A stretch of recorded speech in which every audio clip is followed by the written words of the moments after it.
Hello everyone, good morning সকলকে। আর আজকে আমরা বাড়ি এসে গেছি সোনাইকে নিয়ে। আর সোনাইয়ের পিপিরা বেলুন টেলুন দিয়ে খুব সুন্দর করে সাজিয়েছিল। চলো তোমাদের এক ঝলক দেখিয়ে দিচ্ছি। আর আমাদের রিচুয়ালস ছিল যেগুলো, সেগুলোও করে নিচ্ছে মণি, কাকুমণি। আর এই যে কাকু দাঁড়িয়ে আছে, আর এই যে বেলুন দিয়ে খুব সুন্দর করে ওখানে চালের ঘট বসিয়ে খুব সুন্দর করে আর কি ওকে ওয়েলকাম করা হলো। আমার তো ভীষণ ভালো লাগছে, কারণ আমি এটা ভাবতেই পারিনি যে এটা এরকমভাবে হবে।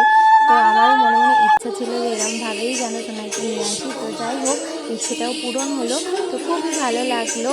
আর সোনাইকে পরবর্তী ভ্লগগুলোও তোমরা দেখো, খুব সুন্দর সুন্দর ভ্লগ আসতে চলেছে। এখন সোনাই আর কি একটু কান্না করছিল, কারণ বাইরে প্রচণ্ড গরম ছিল সেদিন। আর এই ভ্লগগুলো অনেক লেটে লেটে আসছে জানি, বাট প্লিজ তোমরা দেখো, আশা করছি তোমাদের ভালো লাগবে। তো চলো পরে